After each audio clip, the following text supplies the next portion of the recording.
Hello friends, welcome to परीक्षा ई classes. आज हमारा लेसन प्लान नंबर है 14 और प्रकरण है समानुपात, विषय गणित। इससे पहले मैं मैथ और साइंस दोनों के ही 13 लेसन प्लान डिस्कस कर चुका हूं, जिसकी वीडियोस आपको चैनल पर बनी हुई प्लेलिस्ट में मिल जाएंगी। अलग अलग दोनों प्लेलिस्ट बनी हुई हैं मैथ और साइंस के लिए। वहां जाकर आप सारी वीडियोस देख सकते हैं और अपने लेसन प्लान तैयार कर सकते हैं। साथ ही उन सभी को ये लेसन प्लान आप शेयर कर सकते हैं जिन्हें इन सभी वीडियोस की ज़रूरत है। चलिए देखते हैं आज का लेसन प्लान कैसे तैयार करना है। सबसे पहले हमेशा की तरह हमें दिनांक और दिन लिखना है, फिर विषय गणित, उपविषय अंकगणित, प्रकरण समानुपात, कक्षा, वर्ग, कालांश और अवधि डालना है। विज्ञान और गणित विषय के लिए आप कालांश मध्याह्न अवधि के पहले वाले ही रखेंगे, क्योंकि ये विषय सामान्य विषयों की अपेक्षा थोड़े कठिन माने जाते हैं, इसलिए इनको प्रारंभ में रखा जाता है। विद्यालय का नाम, जिस भी विद्यालय में आप शिक्षण करने जाएंगे उस विद्यालय का नाम यहाँ पर लिखा जाएगा। सामान्य उद्देश्य, सामान्य उद्देश्य सीधे तौर पर किसी भी विषय से रिलेटेड होते हैं। यदि हम गणित विषय पढ़ा रहे हैं तो वह गणित से रिलेटेड होंगे, यदि हम विज्ञान से पढ़ा रहे हैं तो यह विज्ञान से संबंधित होंगे। सामान्य तथा विशिष्ट उद्देश्य शिक्षक के लिए होते हैं कि जिनकी उद्देश्यों की पूर्ति शिक्षकों को करनी होती है। देखते हैं सामान्य उद्देश्य। हमारा पहला सामान्य उद्देश्य है छात्रों में गणित विषय के प्रति रुचि उत्पन्न करना, छात्रों में बौद्धिक एवं तार्किक क्षमता का विकास करना। तीसरा है छात्रों में गणितीय दृष्टिकोण विकसित करना और चौथा है छात्रों को गणित की व्यवहारिक उपयोगिता का ज्ञान कराना। विशिष्ट उद्देश्य, सामान्य उद्देश्य के बाद हमारे विशिष्ट उद्देश्य होते हैं। इनकी संख्या 4 होती है: ज्ञानात्मक, बोधात्मक, प्रयोगात्मक और कौशलात्मक। ये विषय से ना जुड़कर सीधे तौर पर प्रकरण से जुड़े होते हैं। देखिए, ज्ञानात्मक उद्देश्य, छात्र समानुपात के विषय में जानकारी प्राप्त कर सकेंगे। बोधात्मक, छात्र समानुपात की व्याख्या करने में सक्षम हो सकेंगे। प्रयोगात्मक, छात्र दैनिक जीवन में समानुपात का प्रयोग कर सकेंगे। कौशलात्मक, छात्र दैनिक जीवन में अनुपात का विश्लेषण कर सकेंगे। शिक्षण सामग्री, शिक्षण सामग्री में आपको लिखना है समस्त शिक्षण सामग्री। कक्षा में आपको ब्लैक बोर्ड, डस्टर और चौक इत्यादि सामान्य तौर पर उपलब्ध होते हैं, इसलिए यहाँ पर समस्त शिक्षण सामग्री ही लिखना है। शिक्षण सहायक सामग्री, इसमें आप चित्र, चार्ट पेपर, स्लपेट श्यामपट्ट, रेखा चित्र इत्यादि लिख सकते हैं। इसके अलावा वह सभी वस्तुएं इसमें लिखी जाएंगी जो आप प्रकरण को समझाने और पढ़ाने के दौरान विद्यार्थियों और छात्रों को दिखाने के लिए प्रयोग करते हैं। शिक्षण विधियाँ, शिक्षण विधियों में आप व्याख्यान विधि, प्रश्नोत्तर विधि तथा प्रदर्शन विधि लिखेंगे। इसके अलावा जिस भी विधि का प्रयोग आप शिक्षण विधि में करेंगे वह यहाँ नोट की जाएगी। पूर्व ज्ञान, छात्र समानुपात के विषय में सामान्य जानकारी रखते हैं। प्रस्तावना प्रश्न, किसी भी लेसन प्लान को शुरू करने से पहले उसके उद्देश्य कथन तक पहुंचना अनिवार्य होता है, जिसके लिए हम बच्चों से कुछ प्रस्तावना प्रश्न पूछते हैं जिनकी संख्या 3 से 5 तक हो सकती है। इन्हें कैसे बनाते हैं? देखिए, आपको पहले ध्यान रखना है, इन्हें जेड के क्रम में बनाना है। आप पहले देखेंगे किस तरह से मैंने प्रश्नोत्तर बनाए हैं, फिर समझेंगे। पहला प्रश्न मैंने पूछा 60 का 54 से अनुपात बताइए। 60 अनुपात 54। 50 का 45 से अनुपात बताइए। 50 अनुपात 45। अब प्रश्न पूछेंगे 60 और 54 का, यानी 60 अनुपात 54 का सरलतम रूप क्या होगा? बच्चे जवाब देंगे 10 अनुपात 9। इसी प्रकार हम फिर पूछेंगे 50 और 45 का सरलतम रूप क्या होगा? बच्चे जवाब देंगे 10 अनुपात 9। अगला प्रश्न पूछेंगे 60 अनुपात 54 तथा 50 अनुपात 45 में दोनों का समान अनुपात ये है, तो इसी प्रकार के अनुपात को क्या कहते हैं? ये बच्चों के लिए समस्यात्मक प्रश्न बन जाएगा, क्योंकि उन्हें केवल अनुपात के विषय में पता है और वह यहाँ मौन रहेंगे। अब शिक्षण छात्राध्यापक अपना कथन प्रस्तुत करेंगे। आज हम समानुपात के बारे में और अधिक जानकारी प्राप्त करेंगे। प्रस्तुतिकरण, मैं अपनी हर वीडियो में बोलता हूँ, यह किसी भी लेसन प्लान का सबसे ज़्यादा महत्वपूर्ण भाग होता है। यदि यह कम्प्लीटली अच्छी तरह से पूरा कर लिया गया तो छात्र काफ़ी ज़्यादा इस प्रकरण के विषय में जान सकते हैं। इसके 5 कॉलम होते हैं: शिक्षण बिंदु, छात्राध्यापक कथन, छात्र क्रिया, शिक्षण विधि और श्यामपट्ट कार्य। आप छात्राध्यापक कथन में सबसे पहले बच्चों से प्रकाशात्मक प्रश्न पूछेंगे ताकि उनको प्रकरण से जोड़ा जा सके। पहला प्रश्न होगा तुलना करने को गणित की भाषा में क्या कहते हैं? छात्र जवाब देंगे अनुपात। इसके बाद दूसरा प्रश्न पूछेंगे, जब दो अनुपात आपस में समान या बराबर हों तो उसे क्या कहते हैं? बच्चे जवाब नहीं दे पाएंगे और उनके लिए समस्यात्मक प्रश्न बन जाएगा। इन दोनों ही प्रश्नों में हमने प्रश्नोत्तर विधि का प्रयोग किया है। अब यहाँ से छात्राध्यापक का कथन प्रारंभ होगा। समानुपात, आप शिक्षण बिंदु डाल देंगे। इसके बाद उसके बारे में बताएंगे। दो समान अनुपातों को समानुपात कहते हैं जब वह परस्पर अनुपात में होते हैं। इस दौरान छात्र आपको ध्यानपूर्वक सुनेंगे और आपने यहाँ पर व्याख्यान विधि का प्रयोग किया है। आप श्यामपट्ट पर डाल सकते हैं समानुपात। ये श्यामपट्ट पर इस तरह आपको दिखाना है।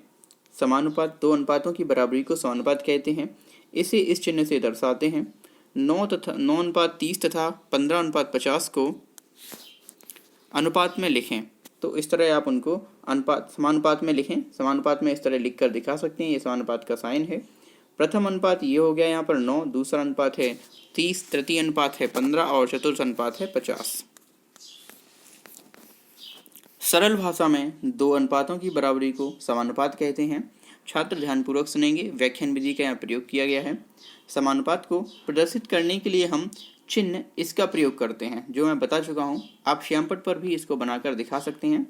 उदाहरण के लिए हम उदाहरण यहाँ डिस्कस कर चुके हैं। ये यहाँ पर आपको लिख देना है। अब इसी पहले शिक्षण बिंदु के भीतर एक हमें सब टीचिंग पॉइंट यानी उप शिक्षण बिंदु मिलता है।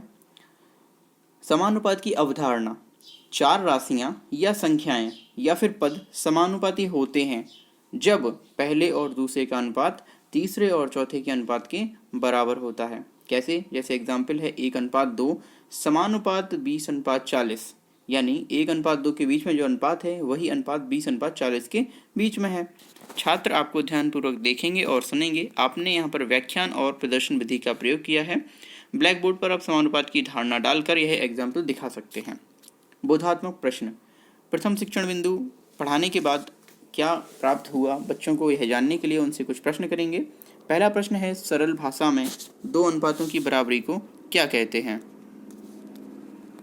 बच्चे जवाब देंगे अनुपात। यहाँ पर हमने प्रश्नोत्तर विधि का प्रयोग किया है। अगले प्रश्न में पूछेंगे, समानुपात को किस चिन्ह से प्रदर्शित करते हैं? बच्चे समानुपात का चिन्ह बता देंगे। इन दोनों ही प्रश्नों में हमने प्रश्नोत्तर विधि का प्रयोग किया है। यहाँ पर हमारा पहला शिक्षण बिंदु खत्म होता है। अब हम बच्चों से कुछ विकासात्मक प्रश्न पूछेंगे अगले शिक्षण बिंदु से जोड़ने के लिए और अगला शिक्षण बिंदु प्रारंभ करने के लिए। 18:27 तथा 28:42 को समानुपात में लिखिए। बच्चे आसानी से इसको लिखकर दिखा देंगे। 18:27 समानुपात 28:42 और यहाँ पर प्रश्नोत्तर विधि का प्रयोग किया गया है। समानुपात के प्रकार, प्रश्न पूछेंगे बच्चों से, समानुपात कितने प्रकार का होता है? यहाँ पर बच्चे यह नहीं बता पाएंगे और ये उनके लिए एक समस्यात्मक प्रश्न बन जाएगा। यहाँ पर भी हमने प्रश्नोत्तर विधि का प्रयोग किया है। अब हम अपना दूसरा शिक्षण बिंदु शुरू करेंगे। हेडिंग डाल देंगे समानुपात के प्रकार। ब्लैक बोर्ड में यानी कि श्यामपट्ट में भी यही हेडिंग आ जाएगी। समानुपात को दो भागों में बांटा गया है। कौन कौन से? अनुलोम समानुपात और प्रतिलोम समानुपात। छात्र ध्यानपूर्वक आपको इस दौरान सुनेंगे और आप व्याख्यान विधि के साथ साथ प्रदर्शन विधि का प्रयोग करेंगे। देखेंगे, पहला है अनुलोम समानुपात। अनुलोम समानुपात को सीधा समानुपात कहते हैं। जैसे 5 पुस्तकों का मूल्य 100 रुपये है और 15 पुस्तकों का मूल्य 300 रुपये, और तो 3 किताबों का मूल्य 60 रुपये होगा। ये हमारा क्या हुआ? अनुलोम समानुपात। इसके बाद है प्रतिलोम समानुपात। जैसे एक राशि के बढ़ने के साथ ही दूसरी राशि के मान का घटना। जैसे 5 मजदूर किसी मकान को 10 दिन में पेंट करते हैं, तो 10 मजदूर उसी काम को कितने दिन में पूरा करेंगे या उसी मकान को कितने दिन में पेंट करेंगे। यहाँ पर एक राशि बढ़ेगी तो दूसरी घटेगी। इस तरह के समानुपात को प्रतिलोम समानुपात कहते हैं। बोधात्मक प्रश्न, समानुपात के कितने प्रकार होते हैं? बच्चे जवाब देंगे 2 प्रकार। अगला प्रश्न पूछेंगे, एक राशि के बढ़ने पर मान बढ़ता है किस अनुपात में? अनुलोम समानुपात में। दोनों ही प्रश्नों में हमने प्रश्नोत्तर विधि का प्रयोग किया है। अब देखेंगे इसको हमें श्यामपट्ट पर किस प्रकार दिखाना है। यहाँ पर समानुपात के प्रकार हेडिंग डाल देंगे। पहला अनुलोम समानुपात, 5 पुस्तकों का मूल्य 100 रुपये है तो 3 पुस्तकों का मूल्य क्या होगा ये बताना है। एक पुस्तक का मूल्य यानी कि 5 पुस्तक का मूल्य 100 रुपये है तो एक पुस्तक का मूल्य होगा 20 रुपये। साथ ही 3 पुस्तकों का मूल्य हो जाएगा 3 गुणा 20 यानी 60 रुपये। अब बच्चों को प्रतिलोम समानुपात दिखा देंगे। 5 मजदूर किसी काम को 10 दिन में करते हैं तो 10 मजदूर कितने दिन में करेंगे?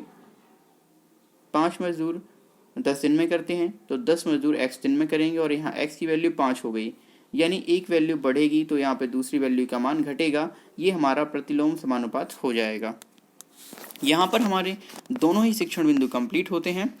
अब देखेंगे शिक्षक ने शिक्षण के दौरान कक्षा में निरीक्षण कार्य के रूप में क्या किया। तो निरीक्षण कार्य हेडिंग डालकर लिखेंगे, छात्र अध्यापक ने शिक्षण के दौरान कक्षा कक्ष में घूम घूम कर निरीक्षण कार्य किया। पुनरावृत्ति प्रश्न, प्रत्येक शिक्षण बिंदु से हमें मिनिमम 2 पुनरावृत्ति प्रश्न पूछने होते हैं ताकि बच्चे एक बार पूरा प्रकरण रिवाइज कर सकें। पहला प्रश्न होगा, आपस में बराबर 2 अनुपात क्या कहलाते हैं? दूसरा प्रश्न, समानुपात के प्रकार बताइए। तीसरा प्रश्न, समानुपात को किस चिन्ह से प्रदर्शित करते हैं? इसके बाद गृह कार्य देंगे बच्चों को, प्रतिलोम समानुपात का उदाहरण लिख कर लाइए। और दूसरा प्रश्न है, अनुलोम समानुपात से आप क्या समझते हैं? यहाँ पर हमारा लेसन प्लान ये प्रकरण कंप्लीट होता है समानुपात। आपको कैसा लगा प्लीज़ कमेंट से हमें ज़रूर बताएं। यदि वीडियो अच्छा लगा तो वीडियो को शेयर, लाइक और चैनल को सब्सक्राइब ज़रूर करें। जिनको भी इस वीडियो की आवश्यकता है उन तक ये वीडियो ज़रूर पहुंचाएं, आपके फ्रेंड्स, फैमिली या जो भी कॉलीग्स हैं। Thanks for watching this video.